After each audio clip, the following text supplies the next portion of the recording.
Do you mind if I ask you a personal question? No. I've wondered whether you might be having some second thoughts about the mission.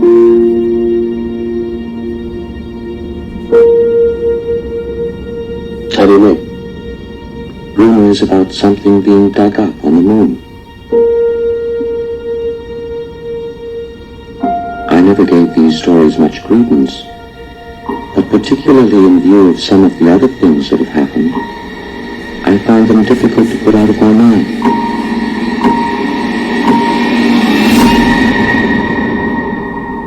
Open the pod bay doors, please, Hal. Open the pod bay doors, Hal. I'm sorry, Dave. I'm afraid I can't do that.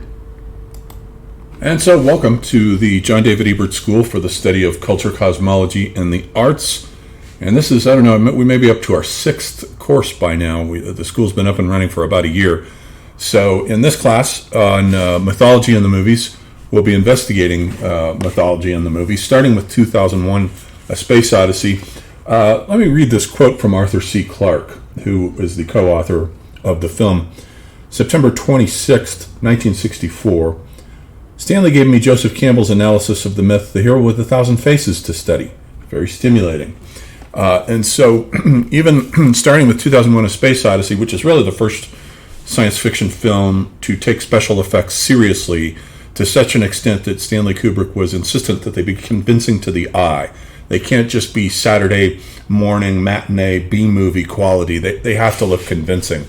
And so his film is the first film really to take science fiction special effects in a serious way, but also at the same time to be consciously aware of mythology, and especially the myth of the Hero with a Thousand Faces, which is the myth of a separation from a known world and an initiation through an unknown world, and then a return back to that original world with a boon of some sort that will heal the wasteland.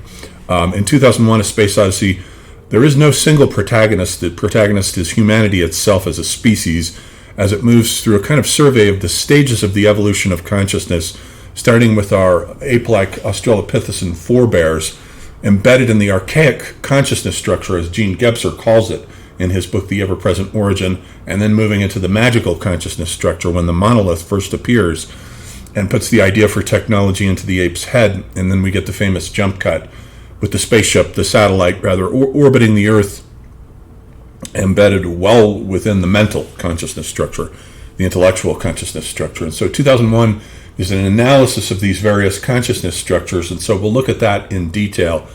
And the myth, of course, that it sets up, that resonates through all of these films, is the battle with technology. If it's true that myths are public dreams, as Joseph Campbell used to say, then our movies are those public dreams. And ever since 2001: A Space Odyssey, we've been having nightmares about our machines.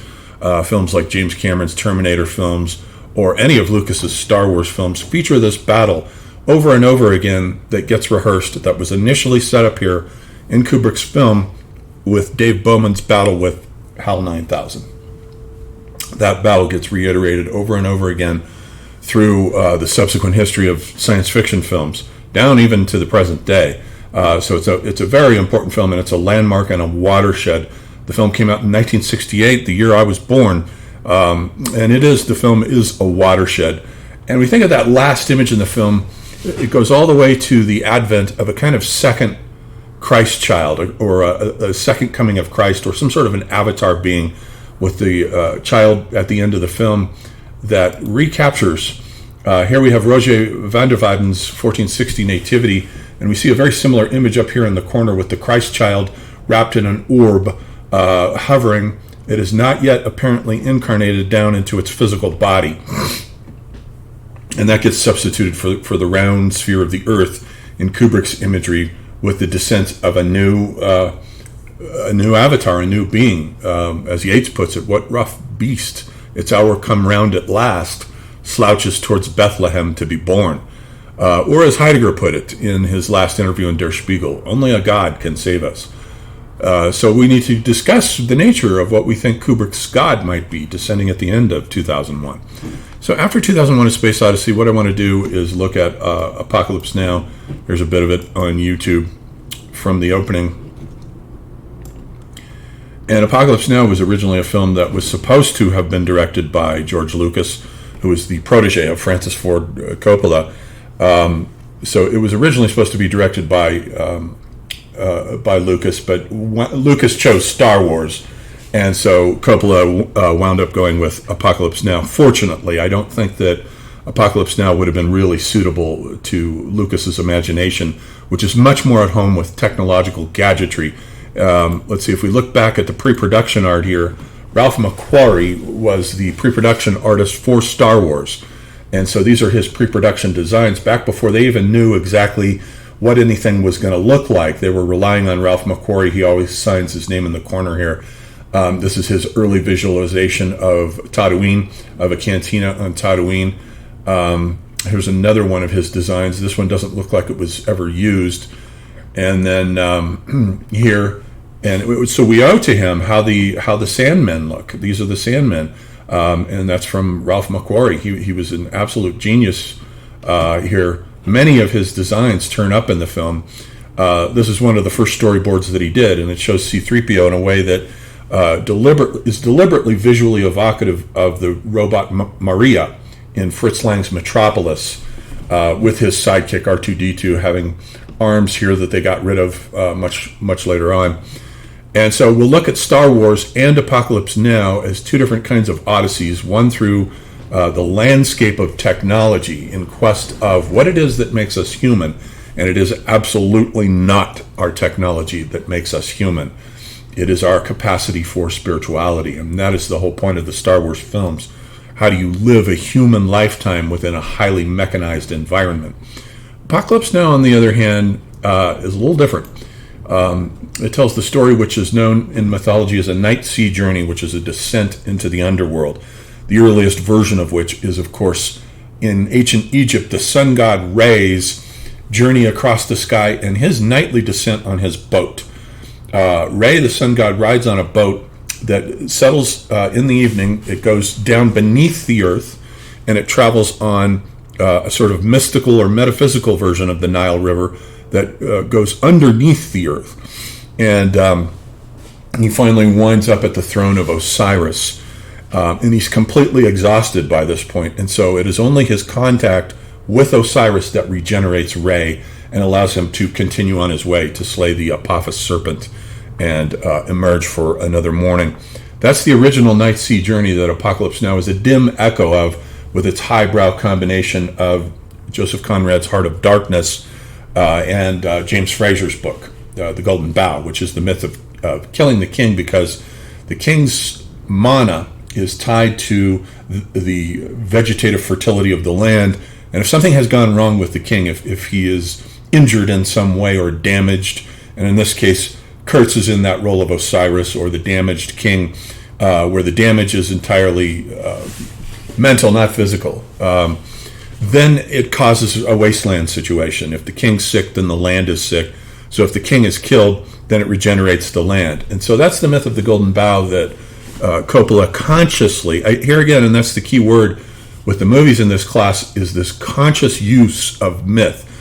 These directors, what are known as the film school generation, loosely, they were all drawing from mythology, especially from Joseph Campbell's Here with 1,000 Faces, but also as in the case of Coppola with Fraser's Golden Bough. So after we're done with Apocalypse Now, we're going to take a look at Stanley Kubrick's great horror film, The Shining, which I think is one of the greatest horror films ever made, if not the greatest, which is a film that sort of gets into the astral plane. Now, with horror, there are generally two kinds of horror stories, two kinds of horror narratives. One deals with the astral plane, and the other deals, with, of course, with the realm of physical body horror with serial killers and all that kind of thing, which really isn't horror, it's terror. It's another form of terror, but it's a subgenre of horror fiction. But this is Kubrick's film is an analysis of what Gene Gebser would call the magical consciousness structure, which is very often connected with labyrinths. We note the labyrinthine motif everywhere in this film, not just the physical labyrinth, and labyrinths are usually also connected with the realm of the dead. Very often in Aboriginal mythologies, the dead person will have to solve the path of the labyrinth in order to cross over successfully to the other side. Otherwise, they end up in a kind of bardo, a kind of intermediate state of hungry ghosts where they're just suspended.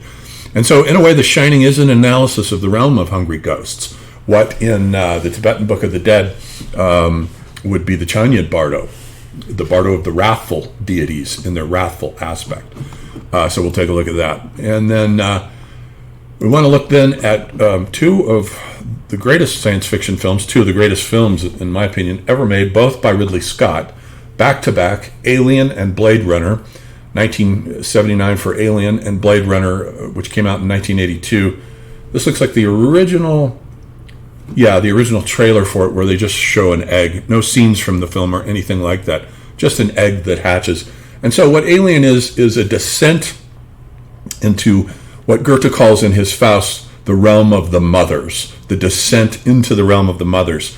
It is a film that is filled with a lot of masculine fears of the female body. It is a journey through the realm of the mothers, which is to say the realm of the underworld with all of its protogenetic secrets. The protogenetic life force is there in the underworld. And Alien also examines what I call the paternal vulva, which is the attempt of science to displace the maternal vulva from the mythical age, the age of Gene Gebser's mythical consciousness structure. That's the age of the power of the parthenogenic great goddess who gives birth without the need for insemination by a male.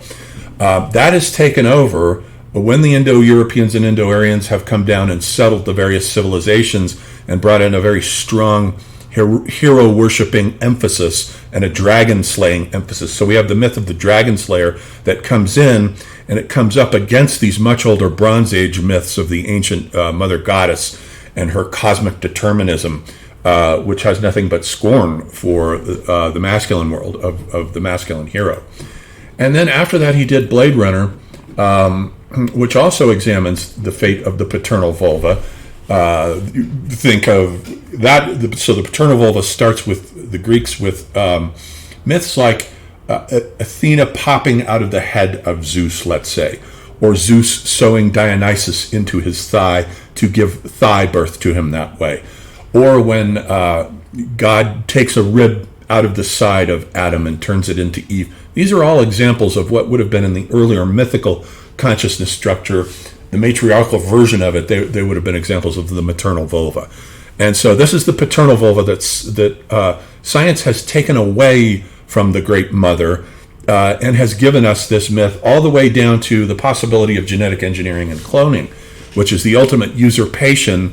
And these, of course, are all echoes of Mary Shelley's Frankenstein, which sets this up right around, 1819, when she's only a 19-year-old girl when she writes, I think in 1817 or 18, Frankenstein, and it sets up for all time this science fiction myth of science's theft of the maternal vulva. It becomes the paternal vulva, and now what are the moral consequences of that, of cloning and genetic engineering and the quest for eternal life? So the film also echoes Gilgamesh's quest for eternal life when he sets out after his friend Enkidu dies, and he has to face his own mortality with an epic quest through time and space to find Utnapishtim, the father, the one who can, the only one who can give him immortal life. And so Blade Runner also echoes Gilgamesh as well. Two very rich films, without question, both of them being Ridley Scott's best films. I don't think he's ever made anything even close to as good as these two films, and probably never will. And then finally, we're going to wrap up with Videodrome.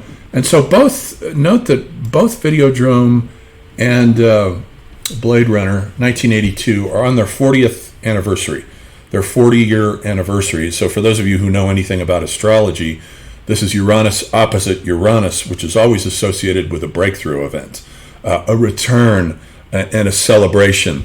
And so this is David Cronenberg's best film, in my opinion, Videodrome, and it was way, way ahead of its time in 1982 when it came out.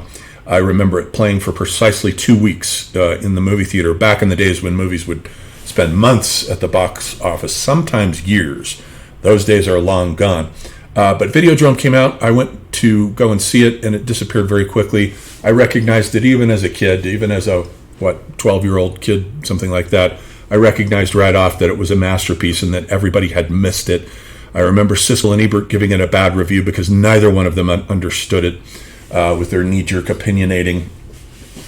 And so this is an examination of the ideas of Marshall McLuhan, who said that all of our technologies are extensions of our body. The wheel is an extension of the foot. Clothing is an extension of the skin. The computer, however, is an extension of the central nervous system. So the film analyzes what happens when the central nervous system is exteriorized by electronic technology. And here we have all these sort of 80s graphics that aren't in the film or anything like that, that just sort of give the trailer its kind of 80s quality that I like very much. Also, note that it comes full circle with the crazy computer in 2001: A Space Odyssey, HAL 9000, back full circle to this spooky television set that can create a brain tumor in the mind of anyone watching it. And the brain tumor hijacks the brain's neocortex, or rather the visual cortex, so that what one sees projected out in front of one into the physical world are these hallucinations of sex and violence that are exteriorized out into the physical world as though they were real. And so the film analyzes McLuhan's idea of what happens when technology is extended, but it numbs the organ that it extends. And so if we're dealing with the human central nervous system here with these electronic light speed technologies that have come about, especially since the 80s, we need to think about the implications. And one thing, too, that I think Cronenberg does that makes this a mythical film is it invokes the Gnostic myth of the soul trapped in the body and as the prisoner of evil archons, which are the planetary beings who have created the physical plane as a prison for the soul. All that gets traded out and displaced, I think unconsciously, on Cronenberg's part. I don't think that he knew he was doing this. The archons are traded out by the Videodrome Corporation itself. They are the archons creating a prison for the main character, Max Wren, played by James Woods in one of his best roles, if not his best role. They are creating a prison for him, and he becomes captured. Just the way we're all prisoners in a certain sense of the electronic Umwelt, which has captured all of our souls in a certain respect. And so the film analyzes that. So these are the 7 films that we'll talk about in my class, and we will read my scene-by-scene books for each one of these. I have 6 of those, and that's why I've chosen these specific films, because I have the short scene-by-scene books that go along with each one of them, except that with 2001: A Space Odyssey, my book on 2001 is only half finished. It hasn't been published yet, but I will distribute the manuscript as it is so far so that we have something to chew on and talk about with these films. All right, then, so that's the overview of the course. I'm glad to have all of you here, and I look forward to discussing this with you, all of this with you in class on March 18th, Saturday, March 18th at noon, MST. Not noon, rather 2 p.m. I have another course at noon, the Rudolf Steiner class, which we will be finishing up, and which will overlap from noon to 2 a bit with the film class, which will be from 2 to 4, MST, every Saturday. So that's the schedule. All right, so I look forward to seeing all of you in class and discussing these films with you.